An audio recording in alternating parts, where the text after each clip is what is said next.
Fala galera, tudo bem? Sou o professor Roberto Falcione, professor de História. Em nome da Secretaria da Educação, sejam todos bem-vindos. Mais uma aula de História. Primeiro eu vou deixar para vocês aqui dois recados muito importantes. Antigamente nós tínhamos aquele link de presença, né? Agora mudou. A própria atividade é o que te dá a presença no sistema. É o primeiro link que nós temos ali em cada atividade. Próximo recado, também muito importante, você está assistindo às aulas pela TV, utiliza material impresso lá do colégio, pois é, mas nada impede que você possa tentar usar também o Classroom. Se pode, se tem condições, né? Enfim, se pode, tente utilizar, vai se familiarizando aos poucos, pede uma informaçãozinha ali com a professora, com a secretaria do colégio, enfim, com os seus colegas, como que entrou no sistema, e nada impede, um não inibe o outro. Usar o Classroom não proíbe você de continuar utilizando material impresso e vice-versa. Se você está com material impresso, não impede você entrar no sistema do Classroom, quem sabe, aos poucos você vai se familiarizando ali com o sistema. Combinado? Vamos entrar para a nossa primeira aula, nossa segunda aula. É uma trilogia, Mesopotâmia. A aula passada vocês viram ali conosco, ali os sumérios e os acádios. Hoje vocês vão ver os povos amoritas e assírios. Galerinha do sexto ano, nós estamos na aula 35. Vamos lá? Vou apresentar para vocês os 3 objetivos da nossa aula. 1. Reconhecer a relação entre religiosidade e poder político através do Código de Hammurabi. 2. Apontar as principais características das civilizações amorita e assíria. 3. Identificar a organização social dos povos mesopotâmicos. No caso, nós vamos aqui estudar hoje o povo amorita. Professor, tira uma dúvida aí. É que assim, eu estava lembrando aqui, até minha mãe perguntou, o povo estava na Bíblia lá? Pois é, exatamente. Nós estamos falando da Babilônia depois, próxima aula. Nós estamos falando das civilizações que estão naquela região muito próxima da civilização dos hebreus, que, olha, a aula 37 também ficou, ó, show de bola essa aula. Não percam próximas aulas dessa semana aí. E nós estamos falando mesmo das civilizações que estão próximas do povo hebreu, ou depois vão se chamar o povo, né, do reino de Judá, os judeus, e são responsáveis pelo que nós chamamos de, nós cristãos, ou na civilização, num país cristão, nós chamamos de Velho Testamento. Né? Então, é a Babilônia, são os povos ali, aqueles assírios, né? São os povos que estão ali, ou mesmo em algumas passagens bíblicas, que eles estão em conflitos com outros povos, né? Daquela região, inclusive dentro daquele complexo, né? Os fenícios, depois ali os hebreus, e hoje nós estamos estudando ali aquele povo, vários povos da região chamada Mesopotâmia. São vários povos, eles não eram um único povo chamado mesopotâmico. Haviam várias cidades, eram chamadas de cidades-estado, né? O que significa isso? Significa que a cidade seria uma espécie de estado independente, o que a gente poderia... tem que ter muito cuidado com essa palavra, mas o que a gente chama de país, o nosso país hoje, o Brasil, é mais ou menos isso. A cidade deles era o que a gente usa o termo de país, mas não pode usar essa palavra. O correto é estado, cidade, estado. A cidade por isso que elas são extremamente muradas, fortificadas. Saiu da cidade, você está numa espécie de, vou pegar emprestado ali da Primeira Guerra Mundial, terra de ninguém. É uma terra ali sem dono, como diz o outro, não está nem numa cidade nem na outra. Né, estão em território neutro, e você precisa entrar em uma outra cidade, entrar pelas muralhas da outra cidade, seja de Uruk, de Ur, da Babilônia, dessas cidades que nós estamos falando, para você estar em um outro país, pelo amor de Deus, entre aspas, com muito cuidado. A palavra correta é estado, em outra cidade, com outro governo, com outros costumes, com outras leis, inclusive.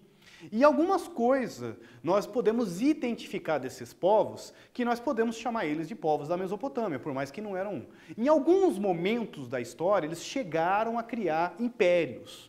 Né? Então, nós vamos ver o Império da Babilônia.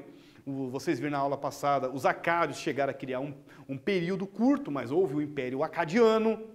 Na próxima aula, vocês vão ver o Império dos Caldeus. É quando uma cidade ficou tão poderosa que ela engloba os outros e consegue dominar. E daí seria uma ideia de uma cidade dominando as outras e impondo seus costumes, suas leis, suas regras. O que eles têm em comum é a língua mesopotâmica. E eles se utilizam da escrita cuneiforme, que vocês viram na aula passada sobre isso. Em alguns pontos e elementos nós podemos chamá-los de algumas semelhanças. Mas, em geral, cada povo, cada regra, cada costume, cada povo, cada cultura, cada povo, cada lei. Ok? Vamos lá? Vocês vão reconhecer a relação entre religiosidade e o poder político através do Código de Hammurabi. A aula passada falamos rapidinho, hoje nós vamos estudar o famoso Código de Hammurabi. 2. Apontar as principais características das civilizações amorita e assíria. E 3. Identificar a organização social dos povos mesopotâmicos amoritas. Bom, a gente sempre traz para vocês aqui umas discussões, né? Uma problemática sobre os nossos estudos. Saberia me dizer do que se trata essa fotografia? Vamos ver a galerinha do 6º ano que está bem atento aí na aula passada. Enfim, o que significa essa imagem para nós? Trago mais uma para vocês, mais uma imagem. E vou dar uma dica aqui, ó. Nós vimos na aula passada. Quem lembra? Falamos até, o professor Roberto falou, né? Ah, mata rejunte, lembrei. Quem lembra da aula passada? Que o professor Roberto falou para colocar nas cerâmicas, os construtores, né, os pedreiros usam a cunha, que é para travar. Né? Olha, mais uma dica. Tá fácil ou não tá fácil? O que é isso aqui? Opa, é a escrita cuneiforme. É a escrita mesopotâmica chamada cuneiforme por causa da cunha que eles usavam. Os escribas, os que sabiam dominar a escrita mesopotâmica, usavam a cunha na tábua de argila úmida, depois levavam o sol para secar essas tábuas. Os primeiros registros da escrita cuneiforme estão entre 3.500 e 3.000, e o professor Roberto até comentou dessa polêmica, dessa discussão sobre qual seria, enfim, a escrita mais antiga da história, se é a mesopotâmica, se é a egípcia, alguns chegam até a defender que é a chinesa, inclusive. Vamos lá! E na aula passada, vamos lembrar o que vocês estudaram comigo. Localização, o professor Roberto falou sobre a ideia da lua crescente. Mesopotâmia, terra entre rios. Vocês estudaram o povo sumério e acádios. Ah, os sumérios inventaram a roda, hein? Zigurate de Ur, religião mesopotâmica, escrita cuneiforme. Trouxe para vocês aqui um ícone daquela imagem lá que vocês estudaram comigo do Zigurate de Ur, como que era, essa é uma reconstituição do que era, né, o antigo Zigurate de Ur. Retomando, o crescente fértil, que vocês viram comigo na aula passada, é esse conjunto de cidades e de povos que vivem próximo dos rios Tigre e Eufrates na Ásia. Aqui é a Ásia e aqui é a África, o norte da África. E se considera os povos do crescente fértil, os egípcios também. Pegam aqui, ó, aqui os hebreus, que vocês vão estudar nas próximas aulas, né? Os fenícios estão nessa região. Todos esses povos aqui dessa região são chamados de povos do crescente fértil.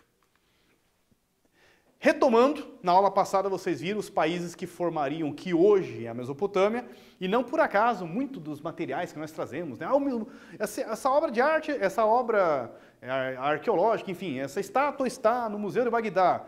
Pô, mas o Zigurate de Ur está no Museu de Bagdá, está no país do atual Iraque. Enfim, porque realmente o Iraque é o país que mais pegou, né, o território que antigamente se chamava de Mesopotâmia.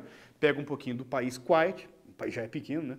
O Irã, um pedacinho dele, Síria, tem uma boa parte, né? E a Turquia também pega um pedacinho aqui. Vocês viram a palavra Mesopotâmia em grego significa terra entre rios. O professor Roberto trabalhou bastante imagens dos rios, eu adoro rio, eu adoro rio. Adoro pescar também. Mesopotâmia é o nome dado a uma comprida faixa de terra cortada por dois grandes rios, Tigre e Eufrates. Vocês vão estudar comigo nessa aula. O povo amorita, Babilônia, não é a Babilônia da Bíblia, do Velho Testamento, aqui eles são chamados neobabilônios, mas vocês vão ver daqui a pouquinho sobre isso. O Código de Hammurabi e as leis de Ur-Nammu e o povo assírio. Vamos começar com os amoritas. A deusa Está, era a divindade do amor, da fertilidade. Quem lembra da aula passada, até trouxe para vocês, tinha um relevo, né, da imagem dela. É uma deusa bem intempestiva, né, porque ela é a deusa do amor e a deusa da guerra, é uma loucura.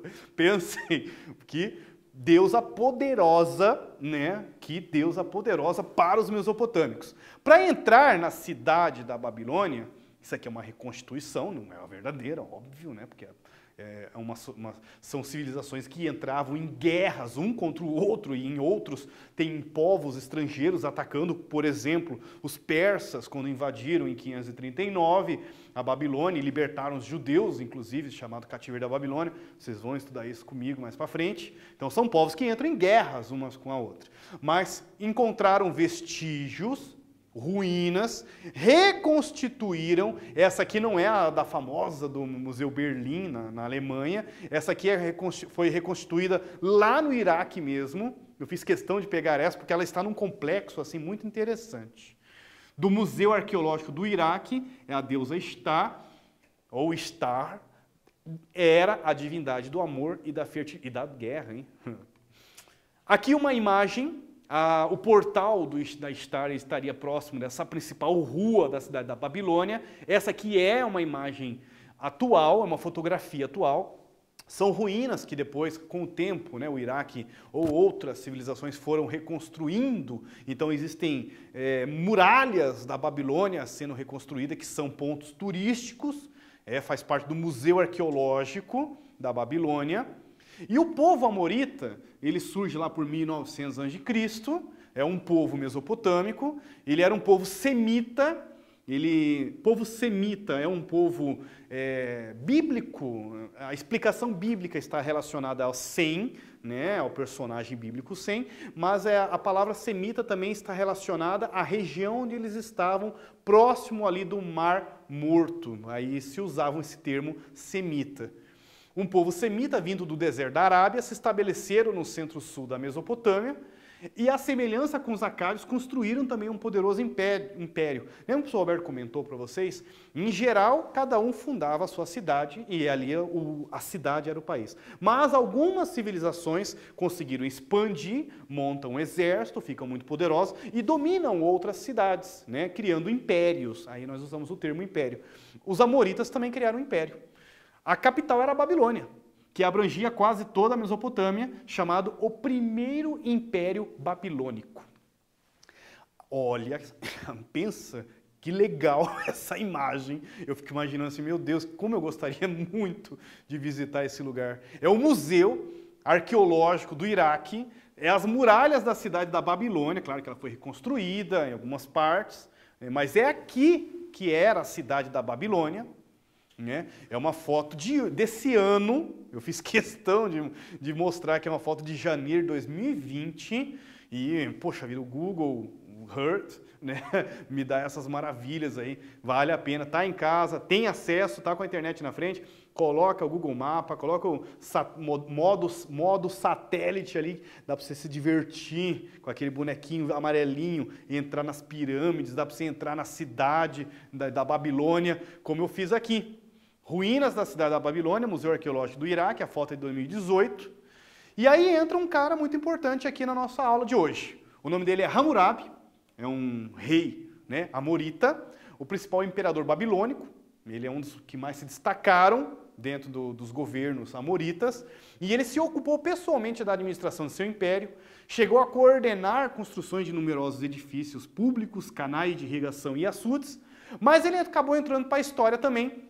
Aqui mais uma fotografia, olha que legal essa fotografia, ruínas da cidade da Babilônia, mas o Hammurabi, esse rei amorita, acabou entrando na história por criar, ou na verdade mandar compilar, né, mandar escrever o primeiro código de leis escritos da história. Por isso que o nome do código é chamado Código Hammurabi. Os historiadores e especialistas falam assim, olha, as leis não foi criada por eles, por esse rei. As leis já existiam na Mesopotâmia, né, chamado lei de talião também, porque a ideia do olho por olho, dente por dente, né, tudo que o criminoso fizer vai pagar na mesma proporção. É isso que significa a expressão olho por olho, dente por dente. Mas ele foi o rei, em seu governo, que mandou escrever as leis. Então é o primeiro código, o que é código? Conjunto de leis escrito da história, o Código de Hammurabi. Primeira atividade, copie a questão em seu caderno e respondam: quem eram os amoritas? Como foi chamado o primeiro império? Opa, quase falei a resposta. Amorita. 2. Quem foi o Hammurabi? Por que ele ficou conhecido na história? Ó, muito fácil. Sexto ano, caprichem aí. Copiem no caderno bonitinho, respondam. Daqui a pouquinho nós voltamos. Combinado?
Voltei? Vamos corrigir juntos?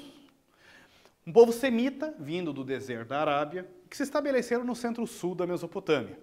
O principal imperador babilônico, quem foi Hammurabi, perguntando aqui, ele coordenou a construção de numerosos edifícios, canais de irrigação. Quem lembra das aulas lá do Rio Nilo, lá sobre trabalhar a agricultura? Os açudes, né, tanques de água, reservatórios de água.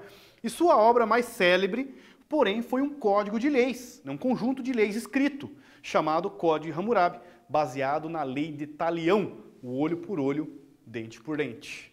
Aqui está o famoso Código de Hammurabi. Por que isso entrou na história? Porque você tem tanta certeza que é o primeiro. Ah, não é o primeiro código escrito da história. Isso é muito importante até frisar aqui. Se achava, se você pegar alguns livros de história, por exemplo, o Ronaldo Vanfas, ele crava com certeza, dizendo assim, olha, é o primeiro código de leis escrito da história. Mas não é.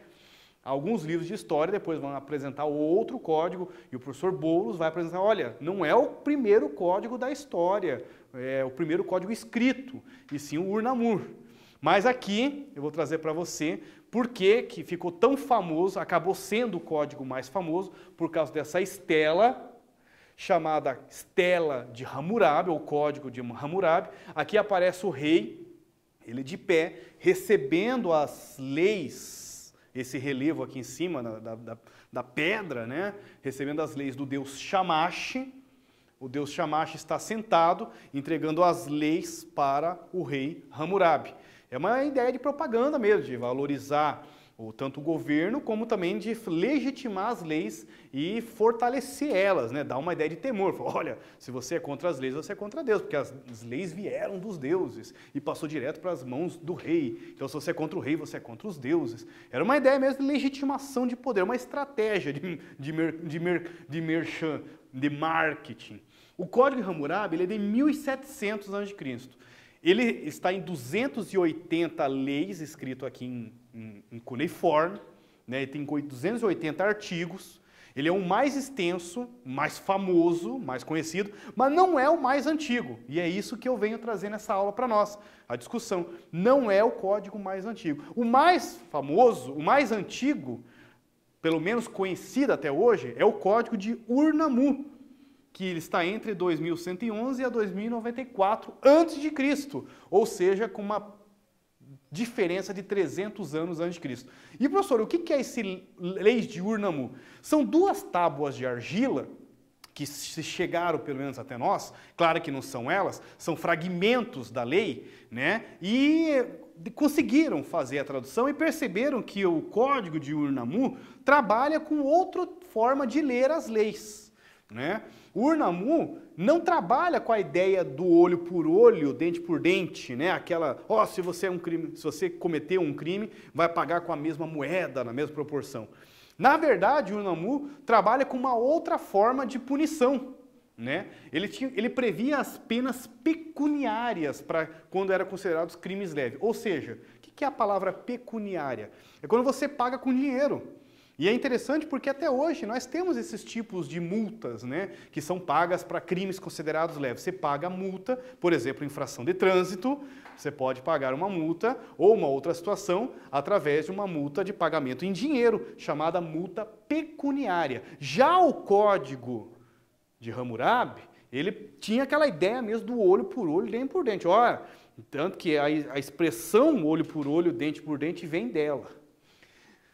A pena pecuniária é toda aquela multa paga em dinheiro. Aqui um selo cilíndrico, né, selo do cilindro da Suméria, do rei Ur-Nammu. O nome do código é porque ele é da cidade de Ur, do rei, no período do rei Nammu. Por isso que ele é o Código de Ur-Nammu. Desculpe. Embora não seja o primeiro conjunto de leis escrita, o Código de Hammurabi é um dos mais conhecidos, como o senhor Roberto comentou. E essa expressão olho por olho, eu até peguei aqui o artigo 196, ele diz o seguinte: se um homem arrancar o olho de outro homem, o olho do primeiro deverá também ser arrancado. É claro que é uma expressão, é uma forma de dizer que ele teria que pagar na mesma proporção, não é que iria acontecer isso. Mesma ideia do dente. Mas tem aqui estariam as leis, nessa estela de Hammurabi, né? Nessa pedra. A estela é uma pedra única, um monolítico, né? E, inclusive, o 200 falava-se sobre a história dos dentes, né? Se alguém bater nos seus dentes, não sei o quê, os dentes do outro poderá também ser arrancado. Mas algumas leis falavam algumas coisas assim, tipo, se o filho responder ao pai, sua mão deverá ser cortada. Era, assim, muito punitiva, muito pesada. Imagine, hoje não teria mais mão, né? Ninguém teria mão. Pensa numa situação muito punitiva, né? De uma situação de punição e de disciplina muito pesado. Era mais ou menos essa a ideia do Código de Hammurabi. Baseado na lei de Talião, olho por olho, dente por dente, é isso que significa talião. Ele previa a punição, como o senhor Roberto comentou, na mesma proporção. É uma ideia de retaliação. A ideia de talião significa retaliação, pagar com a mesma moeda, né?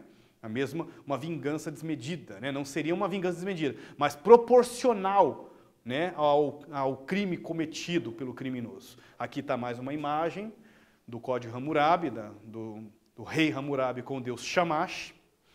Na estela do código, o rei Hammurabi está recebendo, o senhor comentou sobre essa ideia de legitimar o poder das leis, inclusive uma propaganda política, né?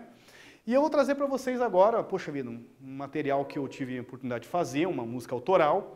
Vocês vão ouvir comigo essa música e daqui a pouquinho nós vamos responder essa atividade junto com vocês aí, combinado?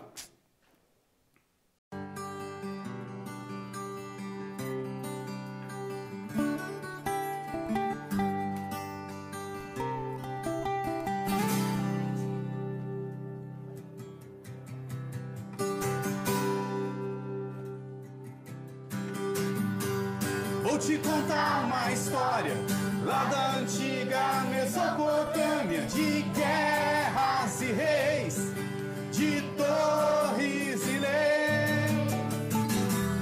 Tinham invenções geniais.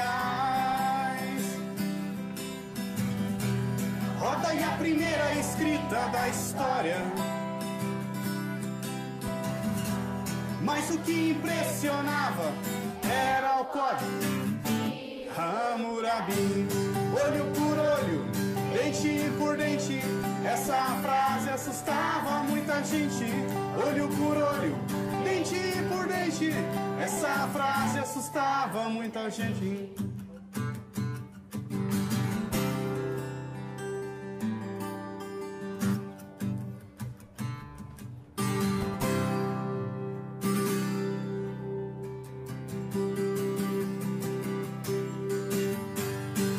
Construções gigantescas, Torre de Babel e Zigurate de Ur, templo bem famoso com a astronomia, e na Babilônia se entrava com glamour. Pelo portal de Star quase se via o Zigurate de Ur. Olho por olho, dente por dente, essa frase assustava muita gente. Olho por olho, dente por dente, essa frase assustava muita gente. Muito bom, sexto D. E aí, gostaram da música? Legal, né?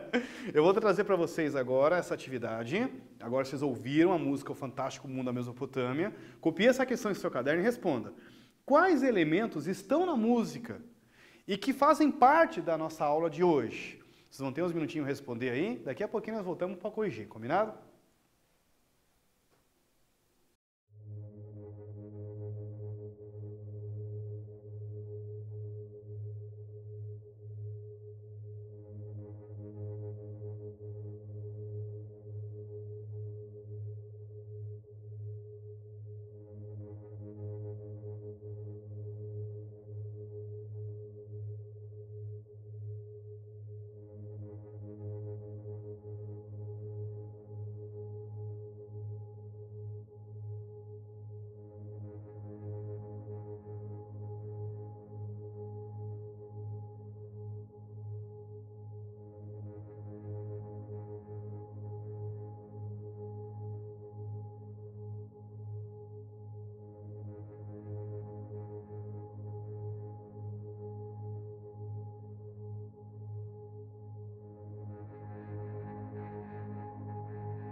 Voltei, galera. E aí, o que vocês responderam? Vamos identificar junto comigo aqui. Podemos apontar na música vários elementos, até da aula passada. A escrita cuneiforme, o zigurate de Ur. Da aula de hoje nós temos a Babilônia, o código de Hammurabi e, poxa, aí, a marca mais bacana aí, né? O refrão da música, olho por olho, dente por dente. Essa frase assustava muita gente. Portal de estar também está na música. Para nós fecharmos a aula de hoje, nós vamos fechar com essa civilização assírios, que se estabeleceram no norte da Mesopotâmia e na luta para se garantir, né, o seu território, eles utilizavam táticas de guerra, né, e se organizavam com exércitos muito poderosos, principalmente os arqueiros assírios são muito famosos. Existem muitos relevos com imagens de soldados assírios, arqueiros assírios, lanceiros, carros de guerra com rodas de aro. Então conquistaram terras e povos formando um grande império. Representação de tropa síria retornando da batalha. Fazer aqui um adeno, peço desculpas, não foram os sumérios, e sim os assírios que desenvolveram as primeiras rodas de aro, inclusive na história da Mesopotâmia. Fazendo então, pedindo desculpa aqui, fazendo um adeno para vocês aqui da aula passada. Os assírios justificavam a conquista de terras e a escravização de povos, dizendo que eram tudo isso para contentar o deus Assur, né, o seu principal deus, né? Usavam muito o terror, né, a força, a violência, inclusive para desencorajar a resistência e abalar a moral do inimigo. Principalmente o terror mesmo, né, a ideia de deixar as pessoas com medo, né, através da crueldade, da violência, do terror, para que desencorajasse outros tipos de resistência. Além disso, né, os povos dominados pelos assírios se rebelavam, mesmo assim, mesmo com essa violência, se rebelavam com frequência, mas o Império Assírio só desmoronou em 612 a.C. Aliados aos medos, atacaram e ocuparam, destruíram Nínive, capital assíria, quando os caldeus, um outro povo que vocês vão estudar na próxima aula comigo. Copie a questão e responda. Os assírios criaram um grande império, mas o que tornou mais conhecidos foi... Daqui a pouquinho nós voltamos e corrigimos juntos, combinado?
Voltei, galera? E aí, o que vocês responderam?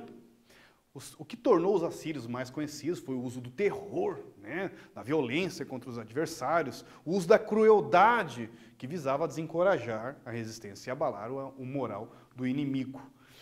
Vocês viram aquela aula do Sr. Roberto? O refrão da música O Fantástico Mundo da Mesopotâmia aborda qual assunto trabalhado. Vamos responder juntos? Vamos aí. Vamos ver quem que está bem atento, o professor da telecinese aí que vocês andaram falando para mim aí. Assinale a alternativa correta. O refrão da música fala do Código Hammurabi, olho por olho, dente por dente. Fala do cuneiforme, primeira escrita. Fala da letra C, Código de Assurbanipal, lei da pedra, papel e tesoura. Letra D, Sigurd de Ur, templo religioso do olho. Letra... tá fácil, né? Muito bem, galerinha, eu sabia que vocês iam acertar.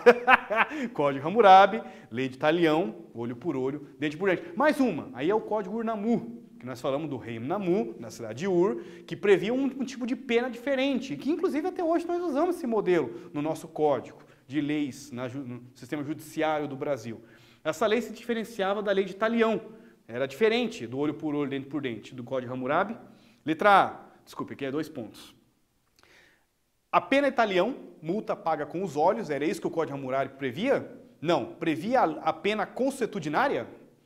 Previa a pena do sexagenário, multa até os 60 mil, coitado do cara. Letra D, a pena da pecuniária, multa em dinheiro. Qual que seria a letra correta? Muito bem, letra D, de dado. A pena da pecuniária é uma multa paga em dinheiro, muito diferente do Código de Hammurabi. Vocês estudaram comigo nessa aula os Amoritas, Código Hammurabi e as leis de Ur-Nammu, né? Aqui está... Novamente, por interrogação, mas não é aqui, aqui a gente estudou as 2 leis e nós fechamos com os assírios. Nossas referências, poxa, agradecer a todos vocês que estão sempre junto comigo aí, todos os alunos, 6º anos aí do Paranazão, obrigado por estar sempre com a gente. E como sempre terminamos nossa aula, né, galerinha? Para dar sorte, foco nos estudos, força, fé no coração. Até a próxima, valeu!